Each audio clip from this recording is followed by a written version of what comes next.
O Paulo Cogos resolveu debater com 30 esquerdistas e o primeiro tema que ele vai falar vai ser sobre cotas raciais, galera. Eu já sei o que vem por aí, meu Deus do céu.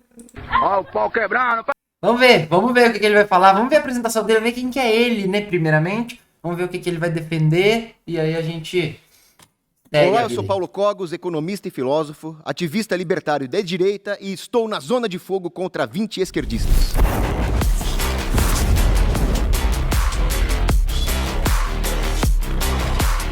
A minha primeira afirmação é: cotas raciais são injustas e devem ser abolidas. As cotas raciais são injustas porque nós não podemos punir ninguém por crimes que essa pessoa não cometeu. Ninguém que está vivo hoje cometeu o crime da escravidão. Ninguém que está vivo hoje foi vítima da escravidão.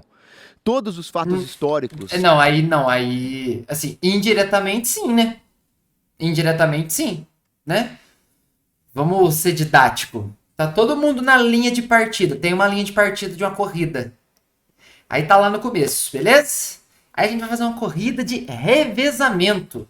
Só que esta corrida de revezamento, ela vai durar 300 anos. Beleza? Corrida de revezamento. Aí você bonitinho, vai lá, recebe lá todo mundo na linha de saída. De repentemente, tem um dos competidores ali que chega o diretor da prova para ele e fala assim: meu irmão, você não vai partir da mesma linha de partida que todo mundo. Vem cá, você vai partir da linha bem mais para trás aqui. E você, durante ainda a corrida, você vai carregar um saco de cimento de 50 quilos nas costas. Beleza? Durante a corrida toda. Vamos começar? 3, 2, 1.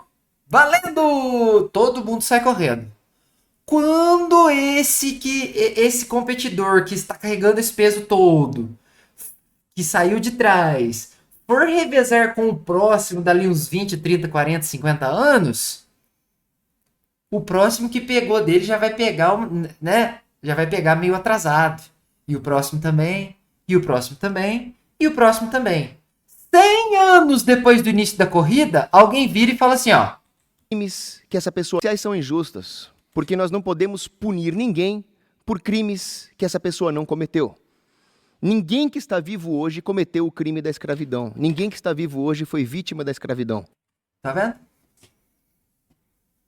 Acho que eu fui didático, né? Acho que não tem nada a acrescentar, não. Todos os fatos históricos, guerras, revoluções, têm consequências. E cada pessoa vai sofrer essa consequência de um jeito.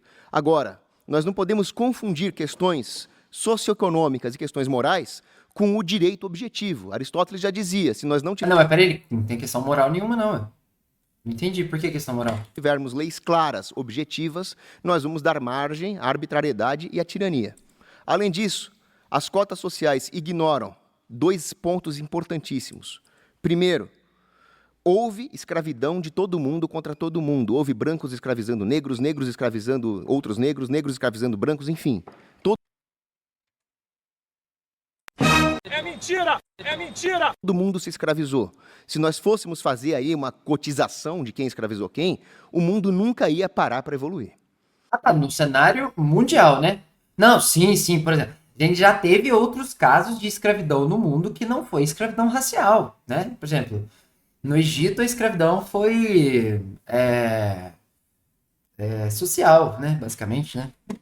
E, segundo ponto, Mas no elas Brasil? criam um estigma na sociedade.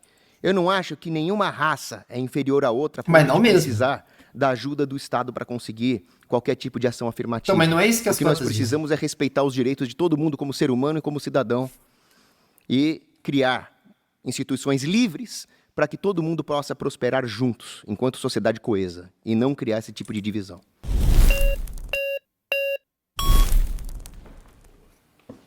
Vamos ver. Sou a Rebeca, sou de Campinas e sou ativista política. Bom, você traz a questão da desigualdade, né, como se todos sofressem desigualdade no Brasil, e isso é fato, mas a gente tem um fato que 70% das pessoas em pobreza no país são pessoas negras. Então, isso já afirma que a desigualdade racial no Brasil é profunda, né? E por isso a lei de cotas foi criada. Não é necessariamente porque tem que punir os brancos, isso não existe. A gente não está punindo ninguém com a lei de cotas. A gente está dando acesso à universidade a pessoas que foram, sim, historicamente excluídas e que são até hoje, já que são 70% da população empobrecida no país. Isso são dados oficiais do IBGE, dados recentes, 2023, 2025. E a gente precisa olhar para as cotas raciais como uma metodologia para inserir e dar direito à educação e também como uma forma de fazer uma mobilidade social no país, né? Então, por exemplo, a gente tem dados também que mostram que pessoas negras que frequentaram a universidade pelas cotas raciais são pessoas que hoje têm maior empregabilidade, como também são pessoas que aumentaram a sua renda, né? Então, para uma pessoa como você, que é um libertário, que acha que é importante ter autonomia financeira para não depender do Estado, como é que você não defende o sistema de cotas, que, aliás, é um sistema que ele vai ter um fim em algum momento? A gente passou por uma revisão da lei de cotas em 2023, uma revisão onde mudaram alguns critérios, algumas regras, onde, por exemplo, pessoas negras hoje, negras indígenas, né, vamos pontuar isso, mas hoje primeiro concorre na ampla concorrência e depois é passado para a lista das cotas raciais. Então, a cota racial, ela tem um objetivo de findar em algum momento. Tá confirmando? A revisão manteve reserva de vagas para estudantes, escolas públicas, mas incluiu estudantes quilombolas como beneficiários, reduziu o limite de renda familiar per capita exigido e ajustou o mecanismo de ingresso, realmente, né? Os dados cotistas passaram primeiro a concorrer na ampla concorrência e só podem utilizar cotas se não forem aprovadas nessa primeira fase. A lei também prevê um monitoramento regular. Mas antes da cota racial acabar, a gente precisa diminuir a desigualdade racial existente no Brasil. Tá, a questão é que nós temos aqui uma desigualdade estatística. Nós falamos 70%, né, da população vulnerável economicamente é negra. Mas isso não é uma desigualdade individual. E quando nós colocamos aí uma política de cotas, nós estamos sendo objetivamente injustos com alguns indivíduos. Quais indivíduos? Indivíduos que tiveram mérito no processo seletivo e não vão ter vaga por causa das cotas. Não, mas as cotas sociais não excluem vagas de quem...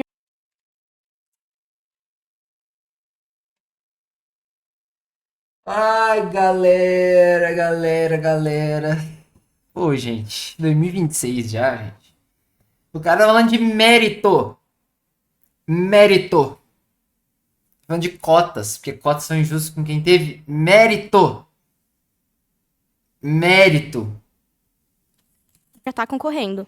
A cota racial ela é uma porcentagem reservada de vagas. Quando as cotas foram aprovadas, os cursos precisaram aumentar o seu número de vagas, inclusive. As cotas sociais já existiam, então, dentro da cota social, que é uma cota que destina 50% da reserva de vagas para pessoas no geral, mais pessoas de escolas públicas, né? Acredito que você também tem esse entendimento de que a educação pública é mais precarizada no Brasil, então o aprendizado é diferente de quem está numa escola de elite, uma escola particular. Então, a reserva de vagas é para 50% de cotas sociais e dentro da reserva de vagas existe as cotas raciais. Então, quem está na ampla concorrência vai disputar nos critérios da ampla concorrência. Vamos conferindo aqui, ó. Esperar registrar estudantes que cursaram integralmente o ensino em escola pública dentro de 50 subdivisões por renda familiar, tal. Ok. E quem está nas cotas raciais disputa nos critérios das cotas raciais. É reserva de vagas e não exclusão de vagas para obrigar alguém da ampla concorrência a sair da disputa. Mas a reserva de vagas já... Não, a galera, ela explicou de maneira muito didática. Quem é ampla concorrência disputa só com quem é ampla concorrência. Quem é cotas disputa só com quem é cotas. Pronto. Cara, justo, velho. Justo. Muito justo. É uma forma de exclusão prévia. Porque aí você tira... Aí, se você coloca todo mundo em ampla concorrência, aí sim, aí a gente entra na questão do mérito. Aí é o exemplozinho da corrida que eu dei no começo do jogo. No começo do vídeo, né? O exemplo da corrida, né? Então... que pessoas que poderiam ter um mérito acadêmico maior vão ficar excluídas por causa da reserva de vagas. E se não houvesse exclusão de vagas, então nem seria necessário cotas. Não, isso é mentira. Se a pessoa tirou 630 de média e o último tirou 631, essa pessoa da ampla concorrência deveria ter se esforçado mais para tirar 632 e passado. Aí, ok, aí então vamos trazer. Aí a pessoa de cotas entrou com, 618. Aí uma pessoa de cotas vai sair com 617. Essa pessoa de cotas, dentro de todo o contexto histórico, cultural do país, social do país, ela devia ter se esforçado mais para tirar 619 e assim vai, cara. Normal, não muda nada. Esse é Não, o ponto. não. A reserva de vagas, ela não é sobre mérito também. Uma pessoa que entra pelas cotas raciais, ela não necessariamente é porque ela tem mais mérito ou menos mérito que alguém que concorreu na ampla concorrência. Inclusive, isso também está aprovado em vários estudos das próprias universidades, diversos já fizeram, FMG, Unicamp, USP, Unesp, mostrando que a progressão dos alunos que estão cotistas é muito parecida com aqueles que entraram na ampla concorrência. Então, a gente nem tem uma diferença grande e muitas vezes não tem diferença entre os alunos cotistas e os alunos da ampla concorrência. Que dado ótimo que ela trouxe, cara. Cara, ela é muito boa. Ó, alunos que ingressam por cotas têm desempenho acadêmico, taxa de evasão, né, que é saída, e de conclusão muito semelhante a quem não é cotista, cara. Ampla concorrência, Ótimo. em relação ao que eles progridem no curso, em relação às notas, sempre geralmente tem ali o mesmo mérito, né? Eles têm uma atuação muito parecida dentro do curso que eles escolhem. Então, não é porque eu sou aluno cotista que eu vou ter uma nota menor do que quem entrou na ampla concorrência, mesmo que a reserva de vagas das cotas seja uma reserva onde eu entrei com uma nota um pouco mais baixa, às vezes. Mas é importante diferenciar a reserva de vagas do que excluir vagas, porque as vagas da ampla concorrência continuam existindo, e aí, como eu disse, na lei de cotas atual, que foi atualizada, a gente tem essa diferença de que primeiro concorro na ampla concorrência e se a lista rodar, eu vou para a reserva de cotas raciais. Mas, se não, eu entro na ampla concorrência, como todo mundo. E essa é uma progressão em relação à primeira lei de cotas que a gente teve lá em 2015, né? Que é essa questão de você primeiro estar na lista da ampla concorrência e depois voltar para cotas raciais, caso a lista rode. Então, Outra coisa, deixa eu ver um negócio aqui. Quando foi colocada em prática a primeira lei de cotas raciais. Vamos pegar raciais, né? Para o ensino público no Brasil.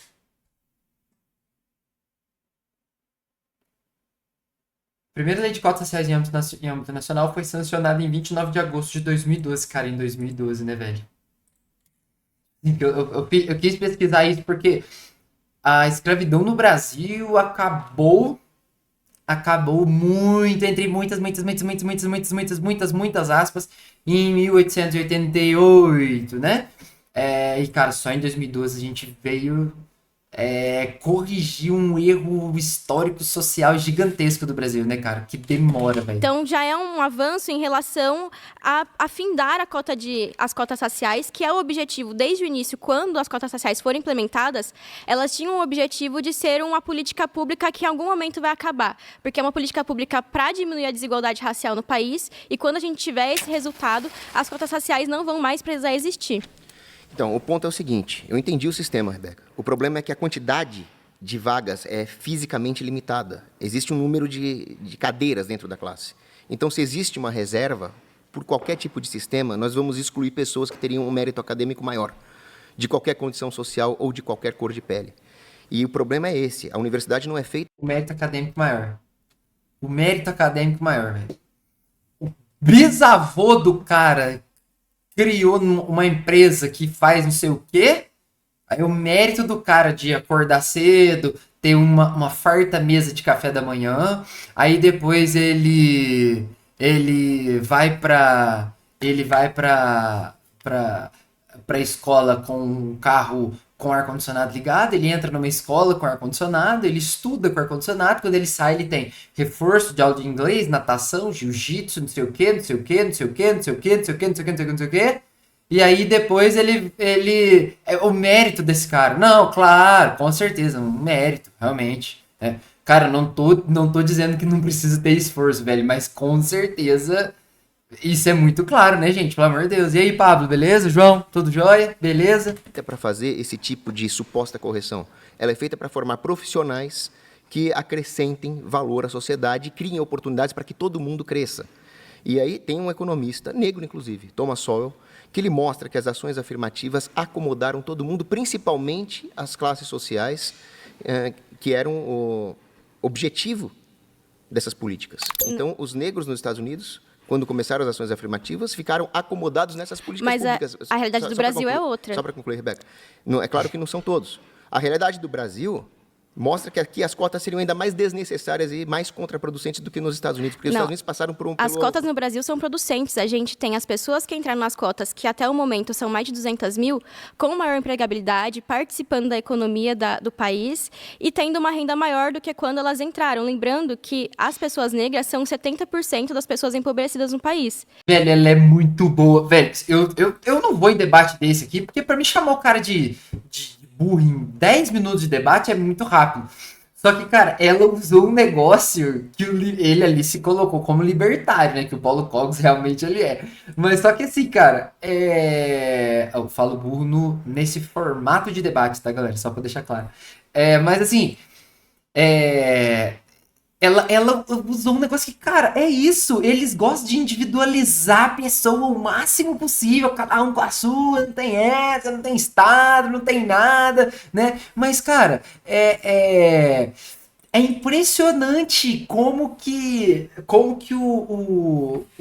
ela usou o argumento dele contra ele mesmo. Pô, se as cotas se os dados dizem que quando a pessoa que tem direito a cotas, entra na universidade e sai. Quando ela sai, ela ascende socialmente, economicamente, passa a ganhar mais, se torna mais independente individualmente falando.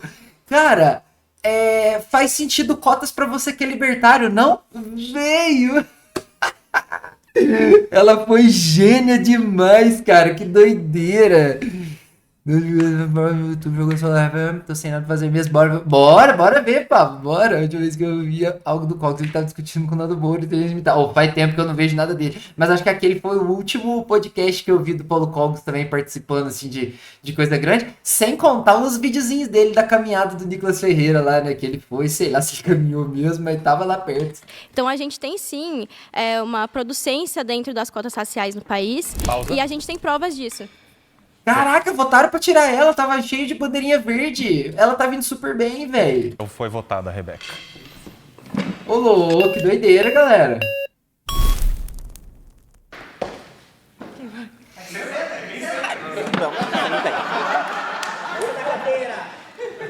Tudo bem, Paulo? Bom dia.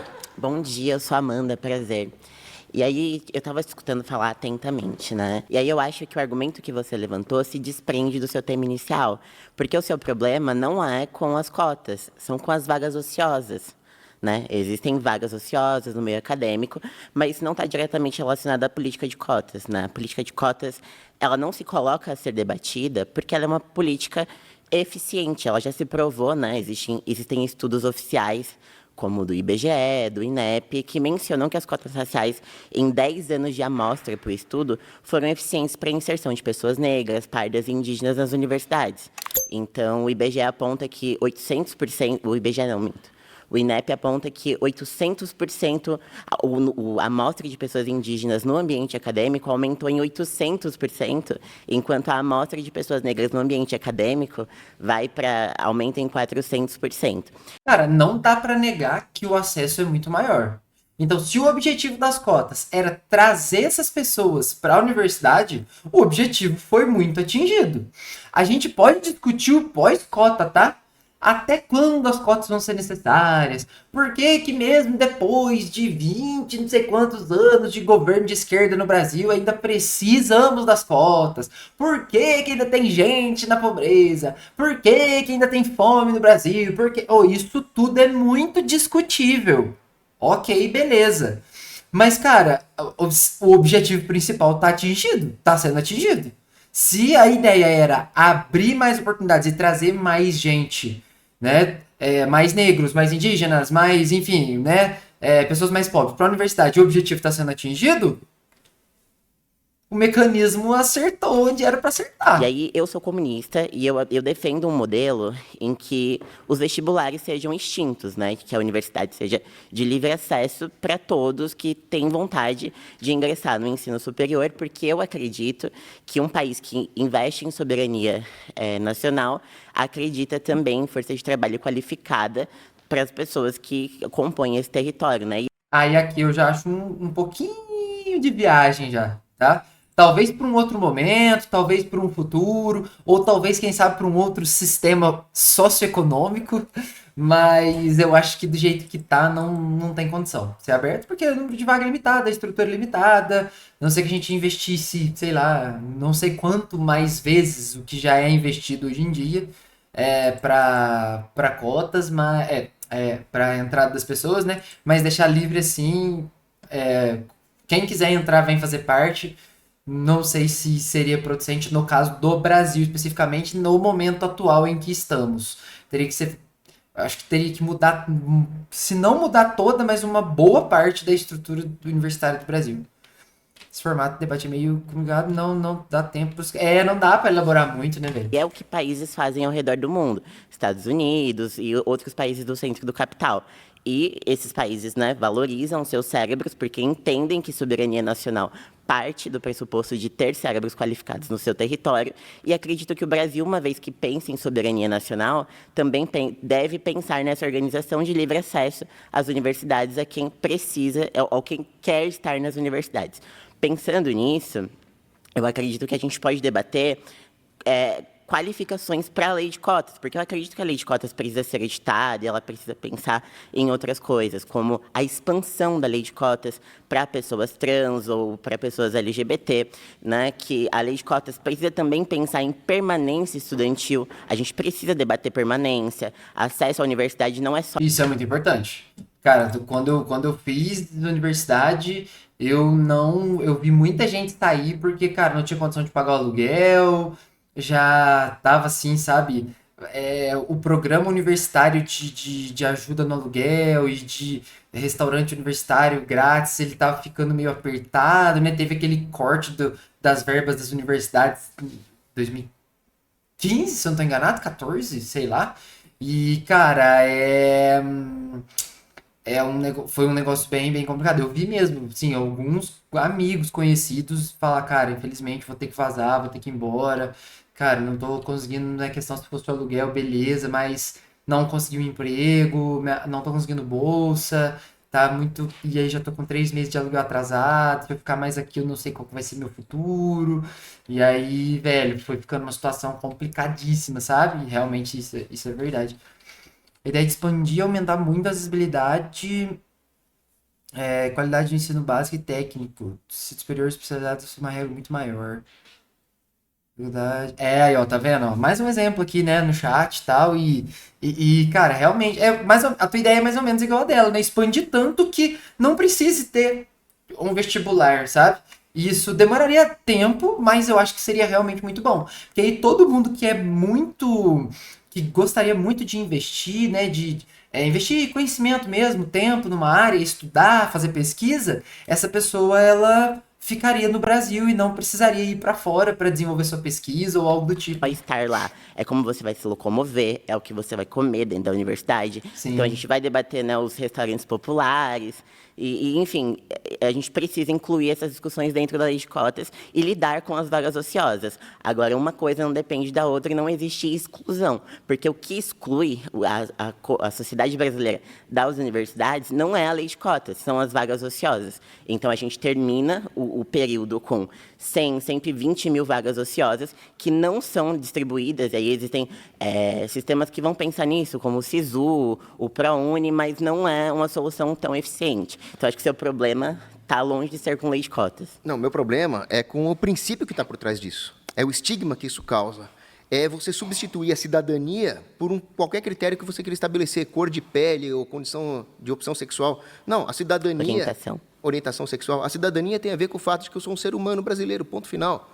E qualquer outro critério pode criar uma divisão e um estigma numa sociedade que deveria ser coesa. Mas não tem estigma, não, ô Paulo Cox. Fica tranquilo, velho.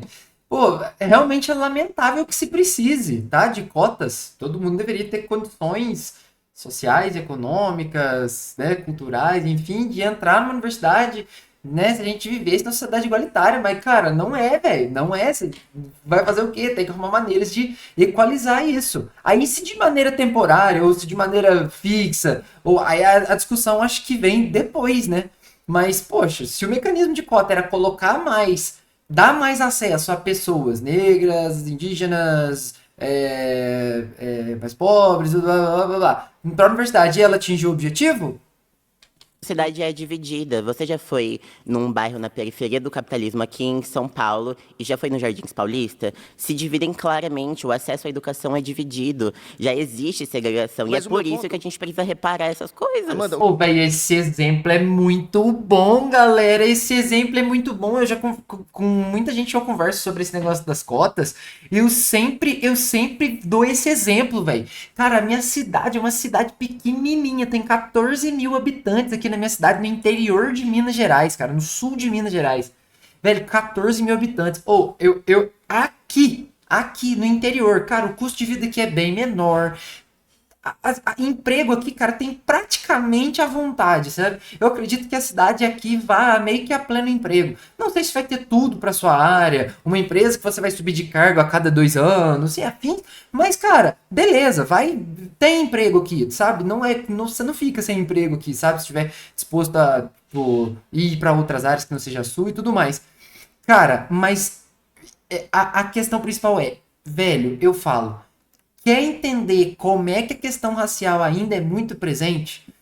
Dá uma volta aqui no centro da cidade, bate na porta das casas e vê o dono das casas. Vê a cor da pele do cara, velho. Vai nos bairros periféricos, bate na porta do cara e vai vendo a cor. Cara, você vê que espacialmente,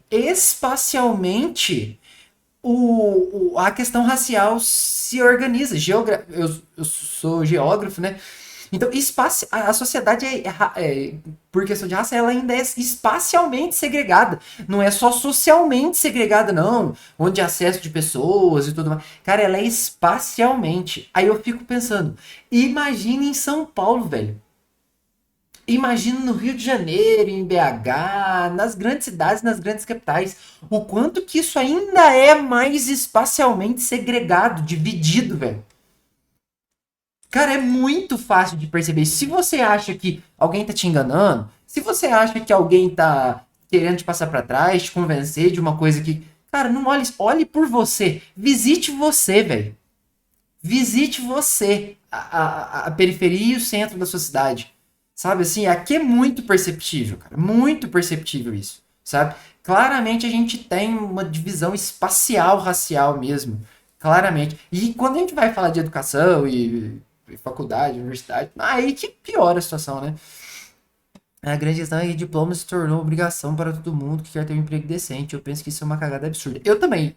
Eu não acho que a universidade seja para todo mundo. Deveria ser para todo mundo que quer. Mas eu não acho que seja para todo mundo, tá? Eu concordo. Porque a área de emprego principal do Brasil é de baixa... A principal área de emprego do Brasil é de baixa capacitação e pública, né? Órgãos públicos. Sim, é isso mesmo. E cara, é isso. Na minha opinião, o ensino básico deveria ser estruturado de maneira totalmente diferente.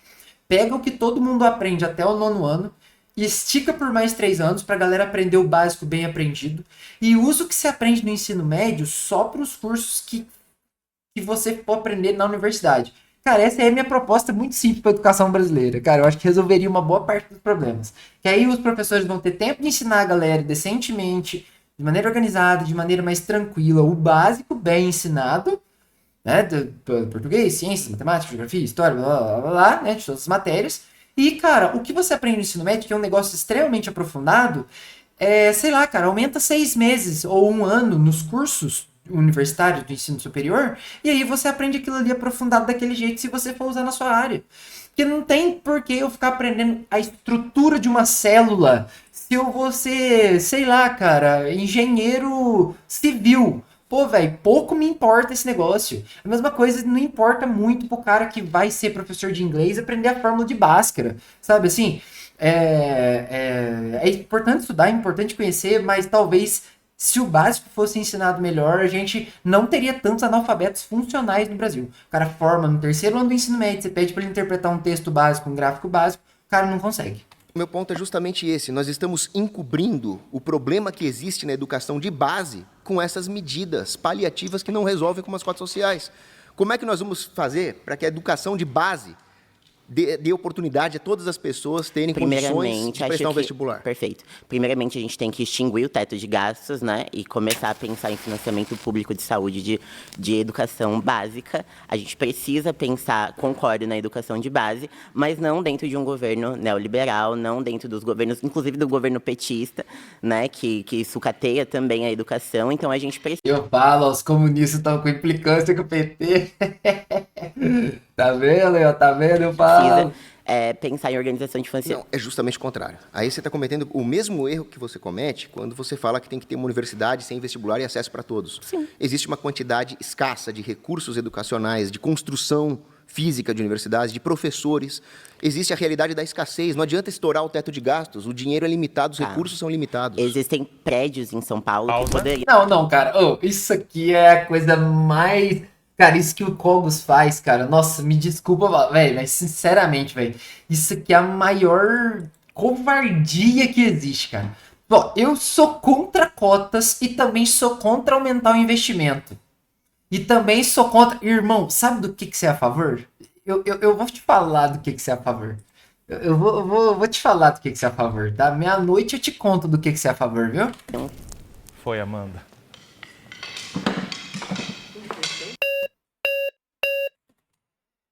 Acabamos por entrar em outras questões públicas e políticas. O Brasil precisa urgentemente aumentar a complexidade econômica do país. Sim.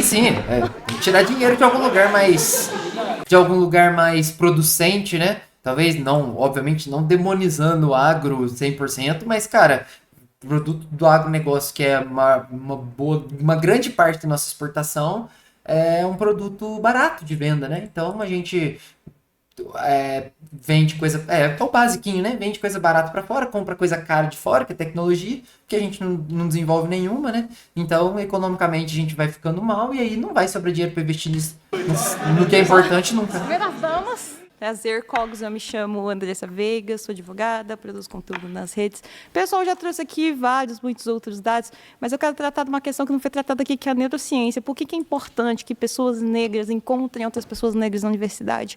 Pessoas indígenas encontrem outras pessoas na universidade, enfim, que são semelhantes a ela, né? Primeiro ponto, quando eu encontro pessoas visualmente parecidas comigo, por exemplo, sou mulher, encontro outras mulheres. O que acontece? O meu córtex pré-frontal medial, ele solta ali a dopamina. Então, é importante que você veja ali outras pessoas. Você vai se sentir mais à vontade quando você vê outras pessoas ali.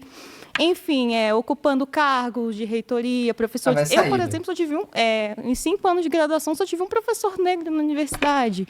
Então, assim, é importante que as cotas servem para você ver pessoas ali semelhantes a você. O seu estriado ventral, ele gera ali muita dopamina. Mas quando isso não acontece, eu não vejo pessoas semelhantes a mim, o que acontece? O meu córtex se emburrado... Moça, vou te falar, tá? Não é ruim o que você falou. Não é ruim o que você falou. Faz todo sentido do mundo. Sabe? Tipo assim, poxa, eu não vejo negros na universidade. Cara, logo eu imagino que esse lugar não é pra mim. Talvez ali no subconsciente, né? Fica aquele negócio. Né? Então, tudo bem, ok. Eu entendi o que ela quis dizer, faz sentido sim, tá? O que ela quis dizer. Só que talvez no tribunal de causas, essa seja uma das menores, assim, dentro da praticidade do que está sendo tratado, sabe? Dentro de como a gente traz isso para a realidade. Faz sentido, tá, moça? É importante, é legal, representatividade é muito interessante. Você nunca faz um negócio, você não vê ninguém que você... Até que você vê alguém que você conhece, ou alguém que você... sabe? Por ali... Alguém que você pensa assim, ó... Se aquele cara é parecido comigo nesse sentido, conseguiu? Eu também consigo. Eu entendi. Mas faltou ali, né? Talvez tenha coisas mais importantes na fila, digamos assim, né? Um choque de industrialização intensiva, principalmente no Nordeste... O agro é a área econômica produtiva que gera lucro. Não sei. tanto lucro porque investe-se muito pesadamente o governo também no agronegócio. Mas o agronegócio é importante ser do tamanho que ele traz moeda estrangeira para o Brasil, não é ruim não, sabe? A questão é a gente ficar só dependendo dele, né? A indústria do Brasil parou no século passado, não desenvolveu, a nossa indústria tecnológica ela é de minúscula a quase inexistente, nossa indústria militar é básica, nossa, sabe, assim, aí, enfim, aí temos um bom agro, ok, beleza, mas e aí então, e depois disso, né? Não podemos ficar só fazendo commodities, sim, com certeza. Ah, mas é que vocês falaram de outras coisas. Pô, não consegue nem falar com ele. Então, Eu achei eugênico, achei biologizante. Ai, meu cérebro. não pode falar com ele. Mas eu tava defendendo você ver pessoas com É só brigar entre eles, ó. Ó, o pau quebrando. Entendi, mas discordo, né? Entendi, mas discordo, ó, Cubos. Olá, Paulo. Eu sou Ronaldo Alexandrino, sou doutor em educação, tenho um pós-doutorado em psicologia, estou professor da Faculdade de Educação da Unicamp e conviver com as cotas na universidade é uma realidade na minha vida.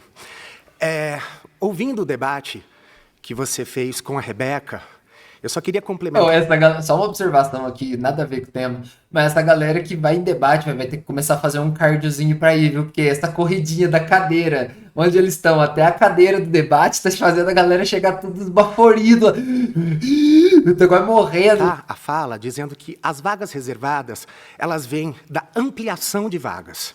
Então, em primeiro lugar, o número de vagas existente numa universidade, ela não é mexida quando se pensa numa política de cotas.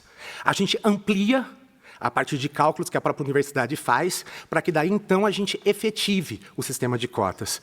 Além disso, é importante a gente pensar quando você traz, né, que existem outros estudantes que vão ser prejudicados ou que não vão ter acesso. De que estudante a gente está falando? Porque a gente está falando da branquitude. Corrobora com o pacto da branquitude a gente pensar que não se tem acesso de pessoas negras à universidade. É como se a gente dissesse que essas vagas são pré-determinadas para apenas um grupo social. E aí é onde... Interessante, hein? Acho que eu não tinha visto cotas por esse lado ainda. Mora a questão. O quanto negar a possibilidade da cota corrobora para a permanência do racismo estrutural que a gente vive. Faz muito sentido, porque o Cox falou isso, eu até quero ver a resposta dele. Que ele falou isso no começo, que a galera vai perder vagas. É que os outros vão perder. Perder o quê? Como se você perde uma coisa que não é sua? Velho. Contrário. Exatamente contrário. Se nós estamos dividindo as pessoas pela cor da pele, nós vamos insistir no estigma da divisão racial. A gente não está dividindo, a cor da pele existe. E pior, nós importamos algo que não é nosso.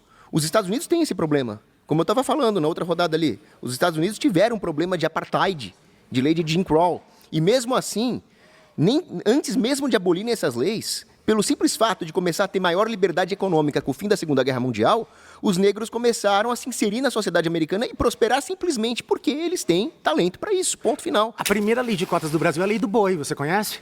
Conheço. Então, ela data da ditadura militar, ela foi criada por militares para garantir que filhos de fazendeiros acessassem os institutos federais e escolas de ensino técnico a partir dos seus privilégios. Ela só foi derrubada com o processo de redemocratização do Brasil. Então você é contra a Lei do Boi. E aí é interessante a gente pensar que, quando é para favorecer o privilégio branco, aí a gente não tem uma negativa social. Agora, a partir do momento que a cota ela existe, e como a colega disse, que exista por um tempo até que o prejuízo histórico seja reparado, ele vem para favorecer a população negra, aí a conversa muda de figura. Então você é contra a Lei do Boi, eu também sou. Ótimo. Então nós devemos ser contra esse tipo de privilégio arbitrário que não tem nada a ver com mérito. Sim. Ótimo, concordamos numa coisa. Mas a diferença é... A população branca tem acesso à escola. A população negra só pôde estudar a partir do século XX. A matrícula de crianças negras ela poderia ser negada até o século XX.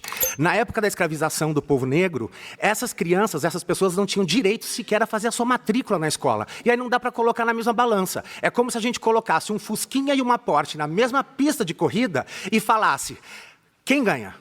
A pista é a mesma. Nós não estamos Não, eu já falei no começo do vídeo. Eu já falei, velho. Eu já dei o exemplo da linha de corrida, sabe? Só que, assim, eu não quero convencer ninguém também, mas é importante a gente olhar pra realidade, né? Porque, assim, ó, cara, a gente tem. Quando você vai ler alguns autores aí, né, que escreveram sobre a escravidão no Brasil, eles falam de um fenômeno que, antes de eu ler sobre isso, eu nem li na universidade. Quer dizer, eu li por causa da universidade. Mas não foi no meu curso especificamente. Depois que eu terminei meu curso, eu estava fazendo bacharelado em geografia. E aí eu tive aula com um professor, que eu escolhi fazer uma disciplina sobre história da África, se eu não me engano. E aí ele passou um texto para ler de um autor. Eu pedi mais um texto para ele complementar, né? E aí ele me passou um texto, cara, que ele falou uma coisa que, inclusive, tem até nos, né, tem no ensino fundamental também, né, médio que se fala. Cara, porque vamos pensar assim, ó. Imagina como que acabou, beleza? Foi lá, aí lei inglesa de a escravidão está abolida. Primeiro que ela não foi abolida da noite pro dia. Porque hoje em dia as leis para entrarem em vigor no Brasil demoram, com WhatsApp, com Instagram, com internet, YouTube e tudo mais, as leis já demoram para entrar em vigor. Imagina naquela época, até que todo mundo ficasse sabendo, né, da proibição e tudo mais, nesses cantões do Brasil aí, interior e tudo mais, a notícia demorou a chegar. Primeiro, por uma questão de notícia. Segundo, e aí é o ponto que traz nesse texto que eu falei que eu li, cara, eu tenho que lembrar, eu acho que eu tenho o texto ali, eu tenho que lembrar o autor que falou um pouco sobre isso, é uma coisa verdadeira. Cara, beleza, o cara foi tirado lá do país dele, lá do outro continente. Aí ele veio em condições desumanas pro Brasil, chegou aqui, foi colocado numa fazenda, beleza? E aí é o seguinte, trabalhou a vida inteira. Então, o vô teve o pai, teve filho, foi vindo, foi indo, né? E tudo mais. Aí esse cara, o bisavô, tetravô dele, foi trazido lá da África. Talvez até mais, gente. Foram mais de 300 anos de escravidão, né, no Brasil. Mas assim, o descendente anterior dele foi trazido da África. Então, assim, a vida que esse cara conhecia no Brasil era a fazenda de escravos. A vida que ele conhecia no Brasil era fazenda de escravos. E aí o que acontece? A escravidão foi abolida, agora é lei, não pode mais ter escravos no Brasil. Primeiro que demorou para isso ser colocado de maneira definitiva, e foi antes da minha avó falecer, eu tive um papo com ela sobre isso que foi muito, muito foda. Depois posso até contar para vocês. E para além disso, cara, o que começou a acontecer? Tiveram muitos negros que decidiram pedir, por favor, me deixe continuar como escravo. Eu não conheço outro lugar. Se eu sair daqui, eu não tenho para onde ir. Eu vou morar na rua. Eu vou construir moradias irregulares. Cara, você não tá vendo isso sendo aplicado hoje em dia, né? Então, os que receberam abolição, né, de bom grado, saíram, foram viver em condições de vida, eu diria, insalubres, né, na sociedade. E, cara,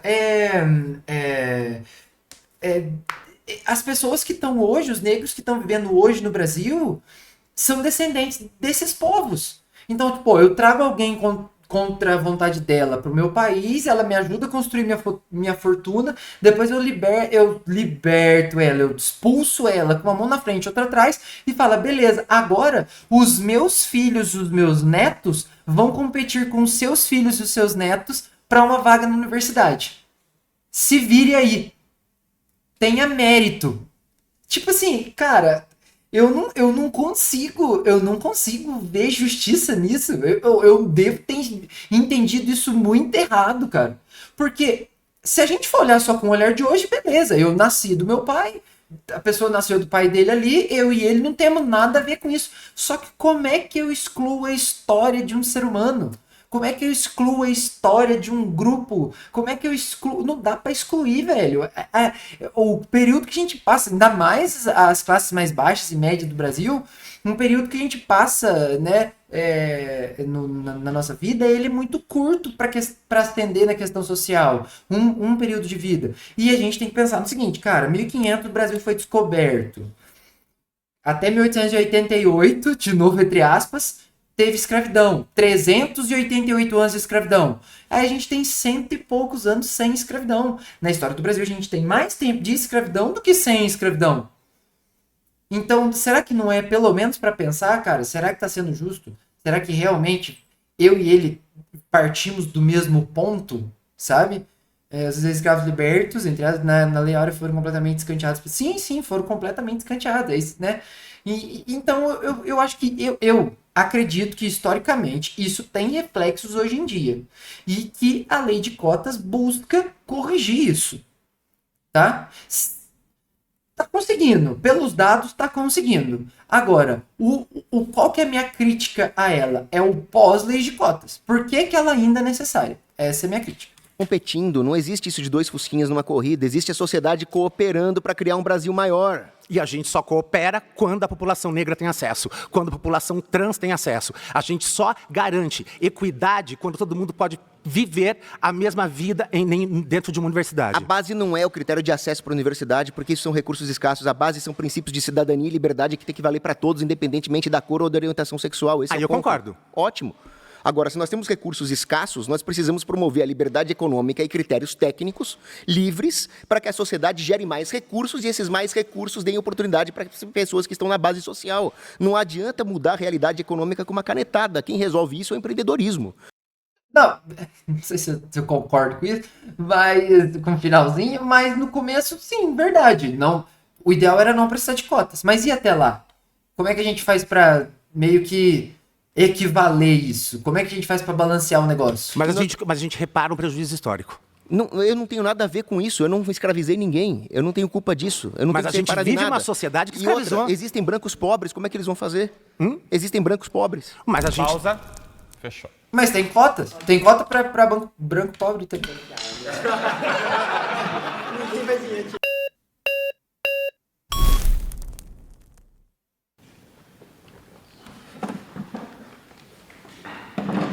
Oi, Paulo, meu nome é Júlia, eu sou diretora da União Nacional dos Estudantes, também sou militante do Movimento Juntos. E na abertura, quando você foi sustentar a sua afirmação, você falou que não existe, você não acredita que existem diferenças entre raças a ponto de precisar de cotas. Você acha que existe diferença entre raças em algum nível? Você acha que existe uma raça superior a outra? Você acredita em eugenia? Não, eu sou anti-eugenista, eu não acredito que existe raça superior a outra, mas eu acredito que existe uma diferença ontológica justamente porque Eu entendi o que essa moça perguntou. na linguagem nós falamos, ó, raça X, raça Y, então tem uma diferença ontológica, assim como essa xícara é diferente de um copo, mas uma xícara não é melhor que um copo. Mas a ponto Pausa. de... Eu entendi o que essa moça perguntou e vou te falar, cara, ali na hora do antes ali, cara, me pareceu muito que o Kogos ia por esse lado, cara. Eu já fiquei até meio preocupado, sabe? Mas beleza. 300 anos a partir do século XVIII não são equivalentes a 300 anos a partir do século XX. Facilidade para crescer no mundo pós-moderno é infinitamente mais fácil. Eu também acho que é mais fácil ascender socialmente, crescer economicamente num passado mais recente do nosso país. Porém, quando a gente faz observação mesmo, né, dia a dia, a gente ainda não consegue enxergar isso bem. Observação mesmo sem muito rigor científico mesmo, sabe? Porcentagem de médicos que são negros, porcentagem de presidentes que são negros, porcentagem de CEOs de empresa, donos de empresa, grandes empresas que faturam mais de, sei lá, 10 milhões por mês que são negros. Cara, quando a gente começa a procurar esses números, a gente não acha muito ainda, não. Eu acho que facilitou, sim, mas ainda não tem reflexo visível, na minha opinião.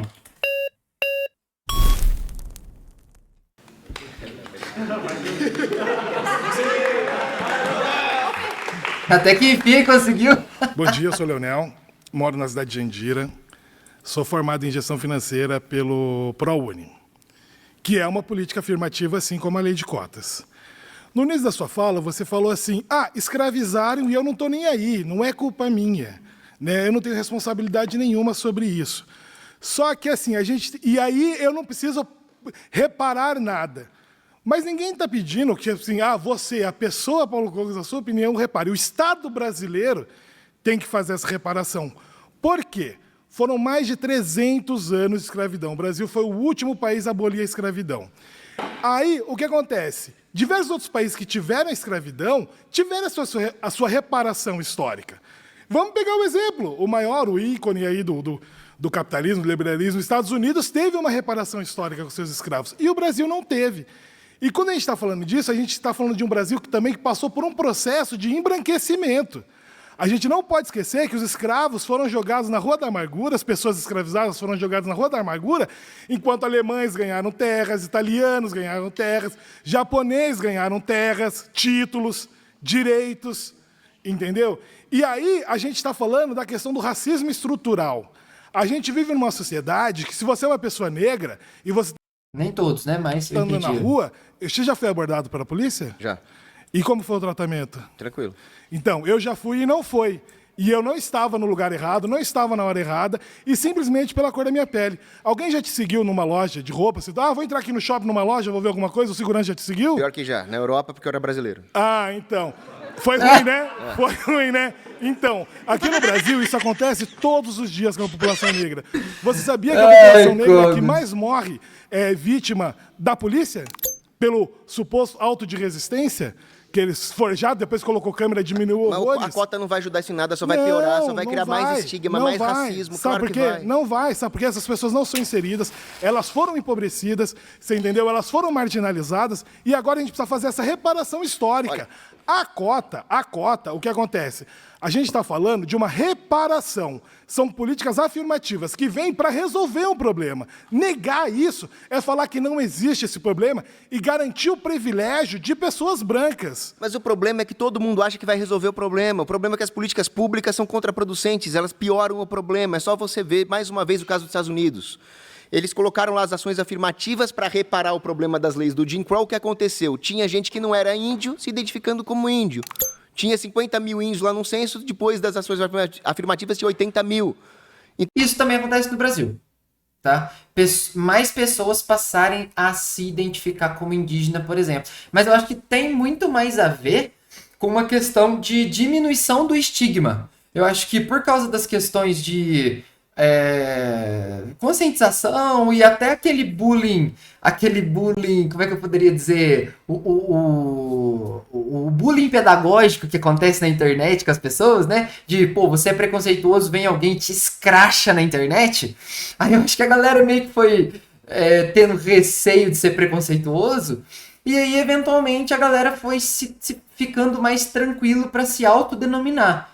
Entendeu? No caso dos indígenas aqui que ele tá falando, né? No caso do Brasil, a população indígena cresceu muito também. Por que isso aconteceu? Cara, não é que cresceu muito. É que a galera passou a ficar mais tranquilo para se autodenominar, sabe? Agora, a questão até que, né, o Pablo falou ali e o Cogos também puxou, que é a questão de definir, né, quem é que tem direito às cotas e tudo mais. Eu acho que isso é um tanto quanto complexo, tá? Se é por cor da pele, se é por questão genealógica, enfim, cara, isso aí eu acho que é um tanto pouco complexo, eu acho que eu não tenho uma opinião formada 100% sobre isso, sabe? Eu teria que me informar melhor para dar uma opinião sobre isso. A questão é, cara, se você é uma pessoa que tem uma condição social muito ruim, muito, né, de uma classe muito pobre e tudo mais, a chance de você ser descendente de pessoas negras do nosso passado é muito grande, tá? É isso pela questão histórica, né? Que se a gente for analisar a questão histórica, tá? Não é exclusiva, mas é grande a chance, tá? Então, o máximo que eu consigo ir é até aqui e nem sei se tô falando coisa certa, mas é isso, tá? O quão miscigenado pode ser para que eu tenha direito. Isso eu não entraria, porque eu acho que eu não tenho condição de dar uma opinião sobre isso por questão de conhecimento. Então você já tem um problema aí, você obriga o Estado a promover tribunais raciais, como acontece nas universidades, o que é um absurdo. Você não pode trocar o todo pela parte. Fechou, foi votado. Tem 2 e 23. Cara, muito engraçado, sabe por quê? Deixa eu comentar um negócio. O Cogos parece que tá desconfortável a todo momento, né, velho? Eu tô sentado aqui com 20 esquerdistas, ai meu Deus do céu, olha lá o pezinho dele levantado. Parece que a todo momento, daqui a pouco ele vai levantar da cadeira, e vai embora. Aí. Tudo bem? Tudo bem? Meu nome é Felipe, sou de BH, sou teólogo. Na sua justificativa da afirmativa, você falou assim que a pessoa, se tivesse alguém para cobrar alguma coisa assim, você acha que deveria fazer alguma coisa com essa pessoa? Cobrar sobre o racismo, sobre a escravidão. Se tivesse alguém para restituir o que foi feito com a escravidão. Mas não tem como... Ninguém que está vivo hoje foi escravizado nem escravizou. Se tivesse alguém vivo. Inclusive, o Leonel, o Leonel falou, você não está nem aí para escravidão. Eu não falei isso. Eu falei que eu não tenho nenhuma obrigação legal de reparação. Tá, a minha pergunta é, se tivesse alguém vivo? Se tivesse alguém vivo, sim. Tem uma instituição, Igreja Católica. E aí?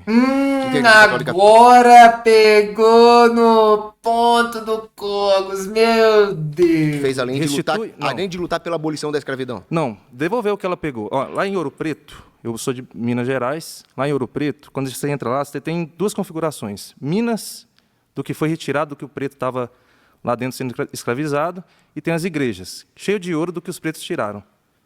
Não dá para tirar o que foi de riqueza lá e devolver, então, de alguma forma? Você conhece Nossa Senhora do Rosário dos Pretos? Conheço lá. Foi construída por escravos. Por quê? Porque eles tinham ali a folga dominical, porque o Brasil era folga católico, depois de ter sido escravizado durante a semana? A escravidão é uma coisa anticristã, completamente Mas foram demoníaca. os cristãos que fizeram a escravidão? Maus cristãos, porque... Mas eram os cristãos. Maus cristãos. Mas eram os cristãos. Maus cristãos. Então a Igreja Católica eram maus cristãos? Não, se você pegar os jesuítas, o Papa Paulo III, o Papa Gregório XVI, todos eles combateram o mal da escravidão. Como? Padre Antônio Vieira, fazendo pregações, fazendo sermões. Mas não devolveu nada do que eles pegaram da escravidão. Eles não pegaram nada. Não sei se nem todos, viu, Cogos? Nem todos, tá? Como eu disse, os escravos voluntariamente ajudaram a construir a igreja de Nossa Senhora do Rosário dos Pretos. Porque eles não podiam ir nas igrejas dos brancos. Porque eles eram católicos, eles encontraram conforto Mas eles não espiritual. podiam ir porque eles eram negros, eles não podiam participar da missa com os brancos. Se você tinha ali maus católicos que excluíam Não, os negros, isso era a instituição da igreja, não eram maus católicos. Não era instituição da igreja coisa nenhuma. Não tem bula papal, então, legitimando a escravidão? Não, pelo contrário. Não tem? Pelo contrário. Não tem arte lá fundamentando teologicamente que negro não tem alma? De jeito nenhum. Não existe isso em Ouro Preto? É exatamente o contrário. Gente, por favor. É graças à Igreja Católica que a escravidão foi abolida. Existe isso em Ouro Preto. Se você Nós temos entra na santos igreja... negros, nós temos santos negros. Quando? Da época da escravidão? Nós temos santos negros dessa época. Na época da escravidão? Eu fui pra Colômbia, lá tem São Pedro Fábio. Não, São Pedro Fábio chegou, pessoal, para com esse negócio de excluir os negros da missa. Ele obrigou todo mundo. Tá. Aí você está falando de em contraposição à instituição Igreja Católica. Estou falando de como a Igreja Católica ajudou a combater o estigma do racismo e da escravidão. Fazendo o quê? Nós temos que agradecer a Igreja Ficando Católica. com a riqueza que ela enriqueceu nesse tempo todo? Valeu. Cara, que eu não sei se atacar como instituição é uma coisa interessante, não. Porque, pô, aí se a gente for fazer isso, aí tem que fazer isso com o governo brasileiro, tem que fazer isso com não sei o quê, tem que fazer... Aí vai ser complicado, cara. Eu não acho que vocês vão procurar um culpado, assim, e tudo mais, e, pô, é isso. Não. Beleza, ok, vamos entender, vamos estudar, compreender como funcionou o negócio. E, cara, o que a gente pode fazer a partir de agora para reduzir isso? Como é que a gente pode amenizar isso? Né? Talvez seja a ideia mais... Como se diz? O lugar melhor onde nós podemos concentrar os nossos esforços, né? Talvez seja um pouco... Deus te abençoe.